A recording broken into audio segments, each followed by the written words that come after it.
Hello बच्चों, आज हम क्लास 8 के थर्ड चैप्टर चतुर्भुजों के समझने के लेक्चर 3 देखेंगे, जिसमें हम चतुर्भुजों के प्रकार देखेंगे। मैंने लेक्चर 2 में चतुर्भुजों के कुछ प्रकार आयत, समांतर और पतंग चतुर्भुज को देख लिया था। इस लेक्चर में मैं वर्ग, समचतुर्भुज और समलंब चतुर्भुज को देखूंगा। तो चलिए शुरू करते हैं। तो वर्ग चतुर्भुज क्या होता है? वह चतुर्भुज जिसकी सभी भुजाएं बराबर हों तथा प्रत्येक कोण 90 अंश का हो, उसे वर्ग चतुर्भुज कहते हैं। तो क्या कह रहा है?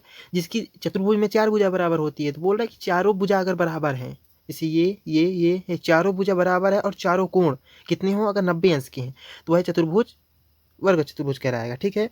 उसका क्षेत्रफल क्या होगा? भुजा गुणे भुजा, परिमाप क्या होगा? 4 गुणे भुजा, और परिमाप और एक भुजा की अगर लंबाई निकालना हो तो परिमाप में हम 4 का भाग दे देंगे। और विकर्ण की लंबाई निकालना हो तो क्या होगा? a√2, जहाँ a क्या है? भुजा है, a भुजा। ओके, तो ये समझ में आ गया हो। चलिए देखते हैं सेकंड, समचतुर्भुज। समचतुर्भुज क्या होता है? तो वह चतुर्भुज जिसकी चारों भुजा बराबर हो, उसे समचतुर्भुज कहते हैं। वर्ग में क्या था? चारों भुजा बराबर हो लेकिन चारों कोण भी 90 अंश होने चाहिए। और इसमें क्या है? केवल चारों भुजा बराबर हो, कोण 90 अंश के ना हो, तो क्या कहलाएगा? समचतुर्भुज। जिस तरह आयत में था कि आमने सामने की भुजा बराबर हो और कोण 90 अंश के हो, उसी तरह समांतर में क्या हो गया? आमने सामने की भुजा बराबर हो, कोण समकोण ना हो। उसी तरह वर्ग और सम में भी है। जिस तरह जो रिलेशन आयत और समांतर में है, उस वही रिलेशन वर्ग और समचतुर्भुज में है। जैसे आप लोग देख रहे हैं, भुजा बराबर हो, वर्ग में एडिशनल है, 90 अंश का कोण हो, इसमें 90 अंश का कोण ना हो। तो समझ गए होंगे, ये इसके विकर्ण है। ओके, तो इसके गुण देख लेते हैं। गुण क्या कह रहा है? कि सम्मुख कोण बराबर होंगे। सम्मुख कोण याद अर्थात सामने वाले, ये कोण बराबर होगा इस कोण के, ये कोण बराबर होगा इस कोण के। सम्मुख मतलब सामने कोण बराबर होंगे। सम्मुख भुजाएं समांतर होंगी। सम्मुख मतलब सामने सामने की, ये भुजा बराबर होगी, ये भुजा एक दूसरे के बराबर होंगी। इसके विकर्ण परस्पर लंब है। इसके विकर्ण, जैसे ये विकर्ण है, कोना से कोना विकर्ण, ये विकर्ण, तो इसके विकर्ण परस्पर लंब है। लंब अर्थात 90 अंश का कोण बना रहा है। तो यहाँ पे देखिए ना, एक दूसरे विकर्ण यहाँ पे 90 डिग्री एंगल शो कर रहा है। तो आप लोग समझ गए। फिर क्या है? इसका हम क्षेत्रफल देखते हैं। तो क्षेत्रफल दो आधार पर होता है, एक भुजा के आधार पर, एक विकर्ण के आधार पर। भुजा के आधार पर क्षेत्रफल क्या होगा? भुजा के आधार पर आधार गुणे ऊंचाई। जैसे यहाँ पे क्या है? ये आधार है, ये आपका आधार, ये आधार, और ये क्या है? ये आपका ऊंचाई है। ठीक है ना? ये ऊंचाई है। ओके, ये वाली यहाँ से ये ऊंचाई है, ये ऊंचाई है। ठीक है ना? इस भुजा से इस भुजा की लंबाई ऊंचाई। तो दो आधार पर होता है। किसके आधार पर?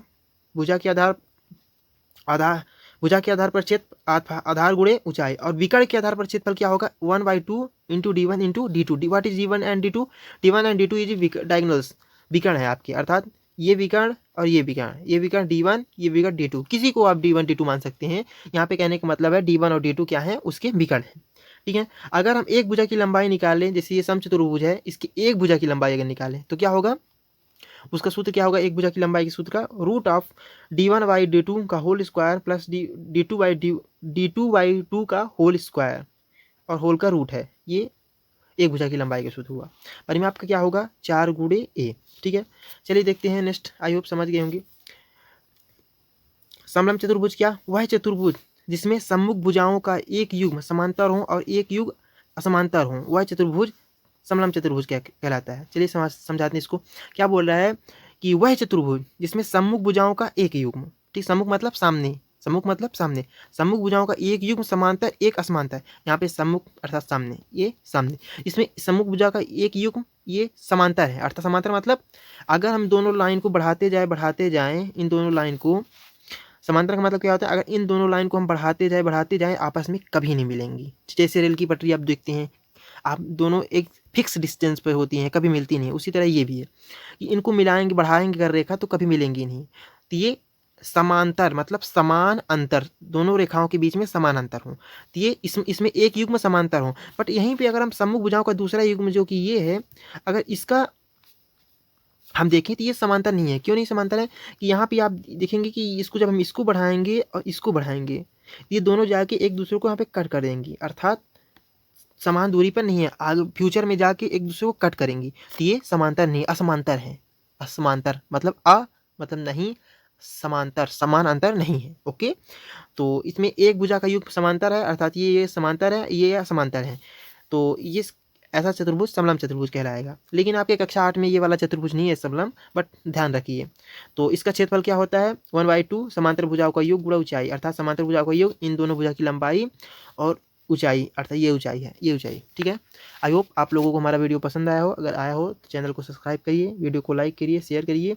और इस जो मैंने अभी पढ़ाया है, अगर इसकी आपको नोट्स चाहिए हो तो मैं अपने टेलीग्राम चैनल पे सेंड कर दूंगा, जिसकी लिंक डिस्क्रिप्शन बॉक्स में दी गई हुई है। Thanks for watching my video.